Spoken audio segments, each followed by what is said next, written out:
Welcome back to New Rockstars. This is the big question, the show that gives you too much information about whether or not your soul looks like you or a hard candy that you got out of one of those 25-cent machines at the front of the grocery store when you were little. I love them, even though my mother would never give me the quarter. Why, mother? We wouldn't go poor. My name is MT, and I'm here today with my fellow Big Head Gang buddy, brother, Tommy Bechtold. What's going on, Tommy? Yes, Big Head Gang. My dad actually was a vending machine repairman when I was a little kid, so he used to teach us how to steal from those machines. He's like, we're already poor, so it's fine. The 25 cents will make us more poor. Hit me with that big question, Tommy. Yes. Oh, yes. Today's question is based on the recently released Shang-Chi and the Legends of the Ten Rings. Heard of it? It's only the biggest thing on all of the internet for both lovers and haters of it. Is this the biggest flop ever? No, it's not. It's actually incredibly successful, you clowns. All right, anyway, if you haven't seen it, stop this video, go to the movies. Get one of those movie theaters with a reclining seat, get some popcorn, get some caramel M&Ms, mix the popcorn and the caramel M&Ms, get a Diet Barks vanilla root beer from the Coca-Cola Freestyle machine, go see the movie, then come back, hit play on this video, because we're about to talk about how in Shang-Chi, you know what, I shouldn't mock it if I don't know how to say it. But I believe Shang-Chi sounds like how the people who are in the movie say it. Shang-Chi, we saw how the Soul Sucker minions of the Mega Soul Sucker were stealing the souls of the villagers of Ta Lo to feed their master, which, I mean, who hasn't done that for their boss? Steal a few souls and feed them. Time to time. I used to work at a pizzeria where we had to come in with 2-3 souls a shift if we wanted to work. Anyway, it was yet another example of souls in the MCU, a very common theme. There's even a whole stone based on it. So, that got us thinking about a big question. After Shang-Chi, how has our understanding of souls in the MCU expanded? We have dived into the topic of souls and the afterlife before on Big Question, and in a previous episode, we discussed whether or not Vision is alive and has a soul, and we've also looked at how the concept of souls has been addressed in MCU films like Doctor Strange and Black Panther through the concepts of the astral dimension and the ancestral plane. And check out these episodes if you haven't already to see what we've already discussed, because it's some good shit, let me tell you. I'm not just saying that because I work here. It's good shit. Cut to Philip with a gun just off camera. Plug the video. The most infamous way we've seen souls expressed in the MCU began when the Ancient One first pushed Stephen Strange's soul outside of his body when he first came to Kamar-Taj looking for all that magical skill. So the way the Ancient One described it, she pushed the astral form out of his physical form. But is the astral form actually just your soul? The astral dimension is a place where the soul can exist separate from the physical body. So it would make sense that the astral form is a good representation of the soul. And this would also explain why we see the Ancient One do the same trick on the Hulk in Endgame, because we see the astral form represented just as Bruce Banner rather than the Hulk, because that's the soul of the Hulk, is Bruce Banner. Yes. And the trailer for Spider-Man No Way Home shows Doctor Strange doing the same soul push trick to Spider-Man. It's one of the biggest parts of the trailer. This is the coolest part. I love a good soul push. Doctor Strange. Me too. I used to soul push my little brother all the time, and then one day I did it too hard and we had to stop. Yeah. You're soul pushing your little brother at the playground. It's like, That's hey, right. back off, man. Just like, oh shit. Now we have a new way of looking at souls thanks to Shang-Chi and the Legend of the Ten Rings. And it was yet another example of how the concept of humans having souls has been canonized within the MCU. Even the bad guys have souls. Even them. Oh, well, I don't know if I don't think Jeremy Renner has a soul. I think we all, once he launched that phone app, I think we all decided he had no soul. Oh my God. I'm still on that, by the way. I'm getting a ton of dates from the Jeremy Renner app. I'm hooking up like crazy on it. Yeah. I hear only the hottest chicks are on the Jeremy Renner app. R-E-N-N-R. Renner. There's It's no been E. repurposed. Render. The Mega Soul Sucker, aka the Dweller in Darkness, was the creature that Wenwu released from the gate in Ta Lo. And this beast gains its powers from the souls of living beings. And these souls were fed to the beast by the Soul Eaters. Not the anime, the Soul Eaters, the little monsters, the little flying tentacle monsters that couldn't be harmed with traditional weapons. And when they would steal a soul from someone, we would physically see the soul manifested as a translucent, rainbow-colored orb being dragged away from the body. And this is the first time in the MCU that we've seen a soul represented other than just, you know, a semi-transparent version of the person or a Black Panther hanging out in a tree on the ancestral plane. Though, I kind of do like that second one. When the Ancient One and Doctor Strange enter the astral dimension, the form their soul takes resembles their physical bodies. And the same thing happens when T'Challa enters the ancestral plane, which has been theorized to also be a type of astral dimension. And in Shang-Chi, we now see that souls are represented by orbs, and perhaps this is a result of how the Soul Eaters pull the souls from the body, and maybe their tentacles allow them to form the soul into a sphere, spherical, making it easier to drop right into the Dweller of Darkness's mouth, like some type of, I don't know, candy ball that you get from outside the grocery store. Like a Pez, like a Soul Pez. Yes. Yes, Soul Pez, exactly. Another new feature with souls that we saw in Shang-Chi was the instant death brought about when a soul was removed from the body, as we all assumed in real life, because that doesn't seem like your body would function well without a soul. Though, you know, politicians, they seem to be doing all right. Yeah, Ted Cruz is thriving. We've seen plenty of instances of the soul existing outside of the physical body in the MCU without the physical body being technically dead. And in Doctor Strange, when Christine Palmer was working on Stephen's body in the hospital and his soul enters the astral dimension separate from his body still has a heartbeat and is technically alive. And the same can be said in Endgame when the Ancient One pushes Bruce outside of Smart Hulk's body. When we see the soulless Hulk just laying there in the garden hat, he is still breathing. He's just taking a little nap, which is pretty nice. Imagine if that was like a viable way to take a nap. It's just like, hey, honey, I'm feeling kind of tired. It's like, hey, baby, don't even worry about it. And you just not go to sleep. Yes. That'd be amazing. I'd like that. He's just resting. In pieces! That man is dead! He's so sleepy. However, things are a little bit different when the soul is removed from the body in Shang-Chi. Because when we see a Soul Eater rip out the glowing orb soul, suddenly the person is instantly dead. And we see this happen with Death Dealer, Guangbo, and Wenwu. As soon as the soul is gone, boom, they're gone. They're dead. Instant death. Is this a result of the process of how their soul is removed? Could it be that the Soul Eaters are taking more than just the soul? It's possible that they're stealing the entire life force of the person along with the soul. And this might be represented by the glowing mist around the victim's body. But perhaps it has something to do with the fact that the soul is taken away that kills the person. In previous instances of the soul leaving a body that we've seen in the MCU, the process has been done in an intentionally magical way. Like the Masters of the Mystic Arts use Eldritch magic to separate souls from the bodies. Whether they're entering the astral dimension on their own or pushing someone's soul out of their body, they are not doing it to kill the person. Rather, they're trying to teach some sort of lesson or provide some new perspective. And the same is true in Wakanda when they're performing the ritual to enter the ancestral plane. The person in the ritual is not trying to die, but rather speak with their dead ancestors. But the important change that Shang-Chi makes to our understanding of souls in the MCU is how it's possible to instantly kill somebody by removing their soul. It's also possible that there is more than just a soul that makes up our internal consciousness. And there might also be some innate life force tied to that as well, as we're, probably going to get into the topic of life forces in the Eternals movie coming up in November. So this could also be our primer for, that as well. Another thing to consider is how having your soul devoured by the Dweller in Darkness might affect any transition to some sort of afterlife. If we believe that in the MCU it's possible for your soul to transition to some form of afterlife like the ancestral plane, if you wind up in the Dweller of Darkness's belly, does that mean that you just get no afterlife? Is that what that means? I hope you get to live in the Dweller of Darkness's stomach. Seriously, I feel like the only people that shouldn't get to go to heaven are the people that keep killing Vision over and over again. Yes. You don't get to see, you keep hurting me. Stop it. If this is true, then that reality is a very dark fate for whoever got their soul devoured in Shang-Chi. Like, Wenwu. However, it's possible that the Dweller in Darkness was destroyed by Shang-Chi, then all of those souls would be released and free to move on to their respective afterlife. Though, I would assume that Wenwu should probably go to whatever form of hell that there is in the afterlife, because, he lived a couple centuries of doing some terrible shit. He killed a lot of people. But maybe he can have a fun slow motion fight in the woods with Hela. His shadow. And then 20 years of being a nice guy. Yeah, exactly. He was like, I got married, popped out 2 kids. I was nice for 12 years of my life, of my thousands of year life. Kids will do that to you, man. Kids will make you stop murdering people for a little bit. Kids will mellow you out for sure. That's what they say. I can't keep murdering with this cute baby here. I can't. I'm going to put the rings in my hope chest for a while. At least until they start kindergarten. Yes, exactly.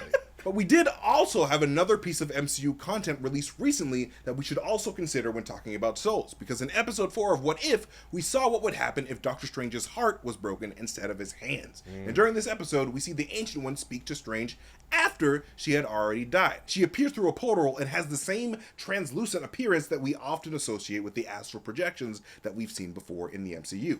And the Ancient One calls what's happening a psychic impression sent through a splinter in reality. And she also says that Steven should just think of her as an echo. So, what the hell is this thing anyway? Like, is she actually a soul conversing with Doctor Strange from the afterlife? This echo of the Ancient One is able to converse with Steven, even going as far as to answer very specific questions. And the echo doesn't last long before it disappears and the story moves on, but it's still pretty cool nonetheless. Yeah, except for that they tried so hard to just be like, how do we not step on Star Wars' toes with this? Like, right? Everything about that scene was like, she should have just said, like, this is not like the Force. Whatever you're thinking, I am not a Force ghost. It's possible that the Ancient One was able to make a sort of spiritual copy or echo of herself and set it forward through that splinter of reality. And this echo almost seems to operate like the living paintings that we see in Harry Potter, one of my favorite movie franchises, based on a book that wrote itself.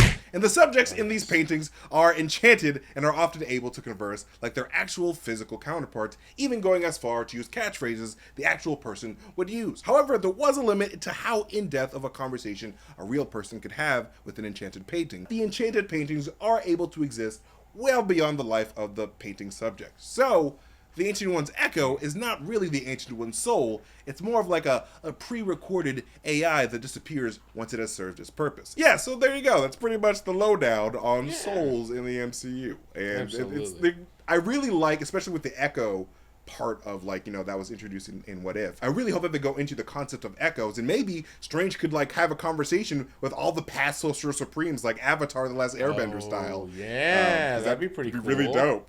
I'd like to that. see everybody. Just to give Steven advice of how not to up, because Steven is right. he's too curious. He's a curiosity killed the cat. He's just kind of a dick. There's gonna be a couple cats killed in No Way Home.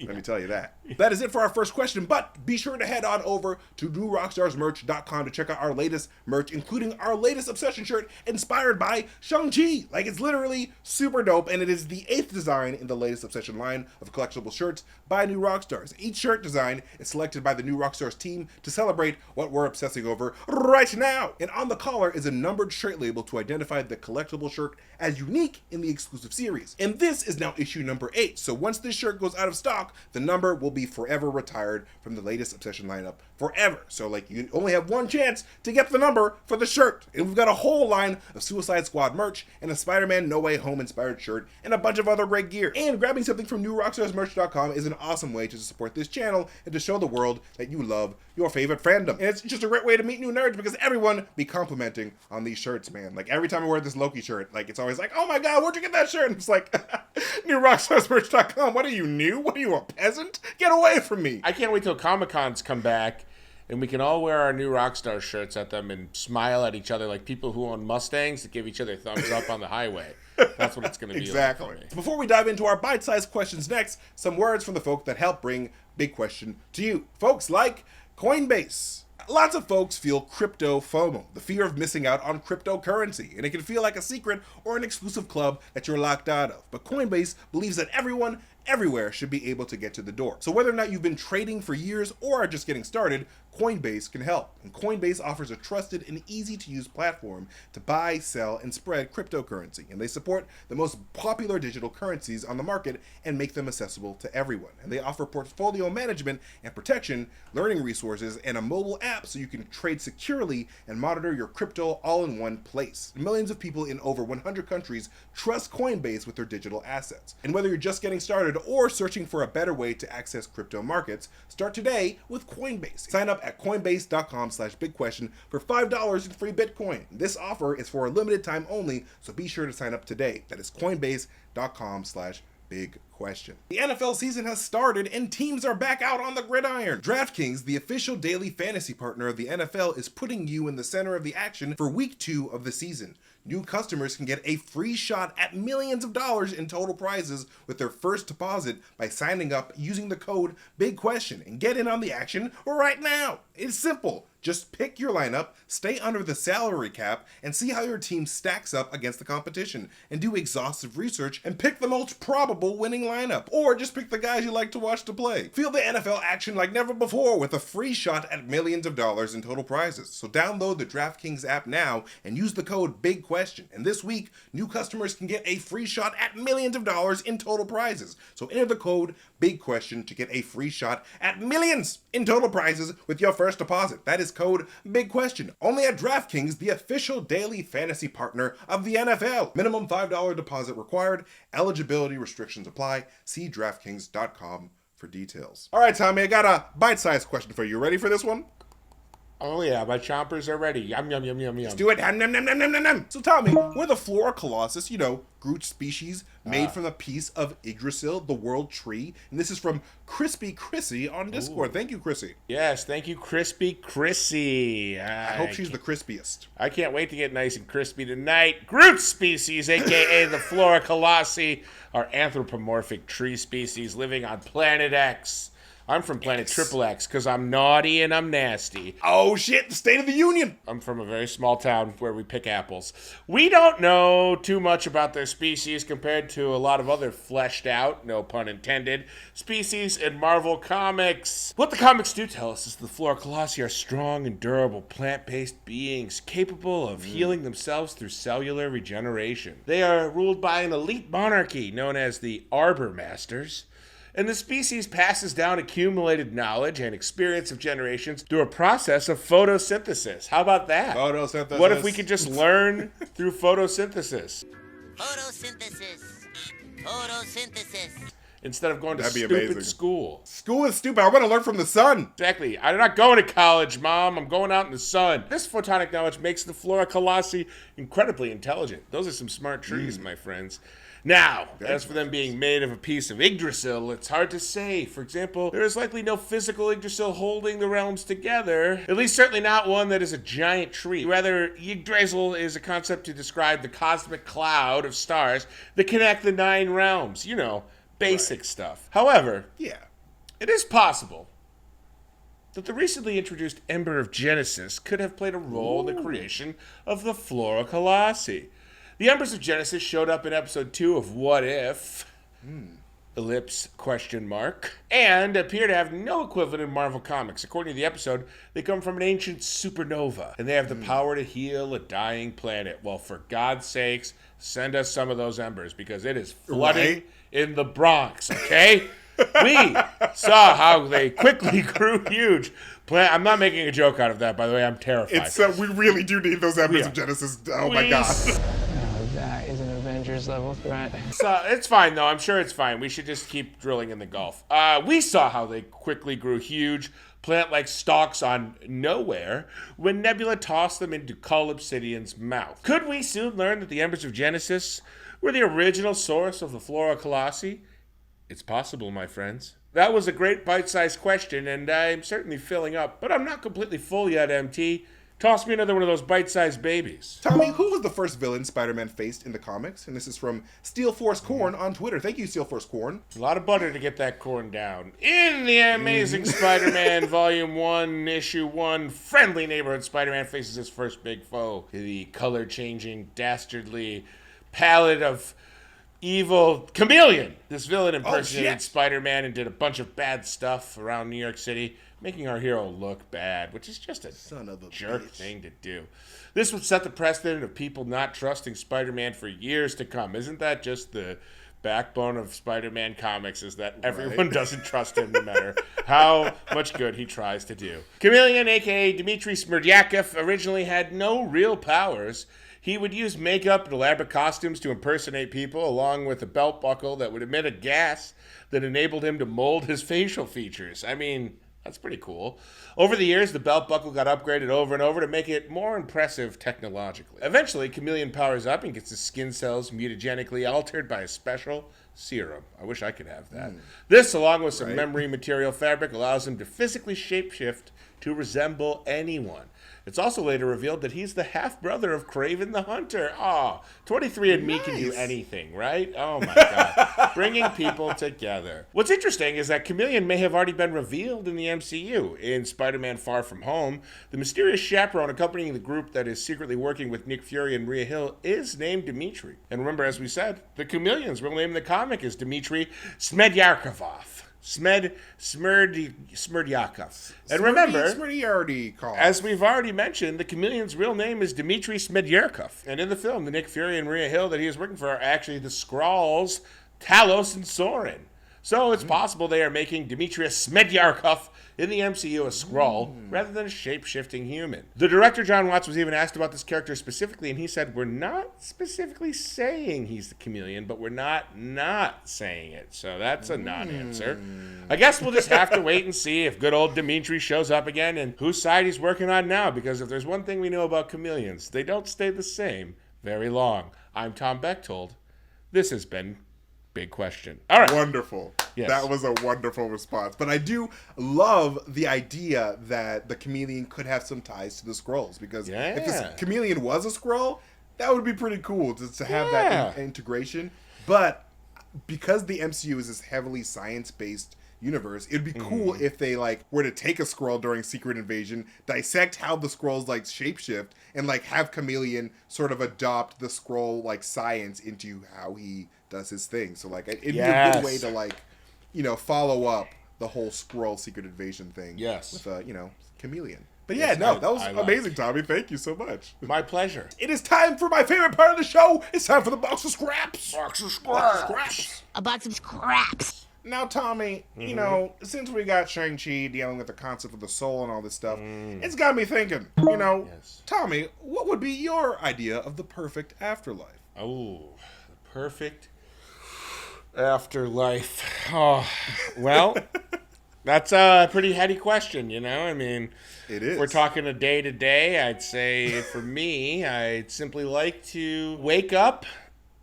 There's an omelet waiting for me with mushrooms, bacon, and cheddar cheese. That omelet has been made for me by my two wives, Kate Upton and Vita Guerra. I'm going to age myself a little bit by saying Vita Guerra. We eat the omelet, and then we do our morning workout, and then I go to my job at the skydiving factory, where you skydive all day, but there's never any risk of you dying. So it's just a perpetual roller coaster. After that's over, I drive home in my flying car, at which point my two gorgeous wives have been missing me so much that they greet me at the door with just butterfly kisses, which, of course, as we all know, are kisses with your eyelashes. At that point, we settle in for a night of, prestige television, of which we can watch any channel without any subscription fees. And we go to bed around 9:30, and that would be the perfect afterlife for me. MT, what about you, buddy? Honestly, you stole my answer. Just kidding. No. It was exactly that. It was exactly that. I would probably just live in the 100-acre wood, honestly. Because I love Winnie the Pooh so much. And, the 100-acre wood in Winnie the Pooh is always just so chill. And, nothing bad happens there. And, everything's just so peaceful. It's just nature. And, your neighbors are kind of annoying and kind of stupid. But they're cute. I love them all. There's that one depressed guy who lives in a tent by the freeway. Yeah, Eeyore would be a little bit more, I'd be very concerned about Eeyore. Yeah. I'd try to help him be less depressed, because you can't help those who don't want to be helped, MT. I've learned that this year. This is true. So my depressed ass would probably make Eeyore even more depressed. I'd be there. I'd be right there with you, my friend. Right there with you. Wow. Well, on that depressing... Well, on that depressing note, this has been Big Question. Thank you so much for watching, and thank you, of course, to Tommy for joining me this episode. You can follow Tommy at Tommy Bechtold on Twitter, and you can follow me at MasterTainment if you want to see me tweet some weird shit. But most importantly, follow at New Rockstars on Twitter, because Tyler is on Twitter doing some amazing things. And also, please hit that notification bell on YouTube so you can get notifications whenever we upload a new video. Anyway, thank you so much for watching, and we will see you guys next time. Goodbye. Bye.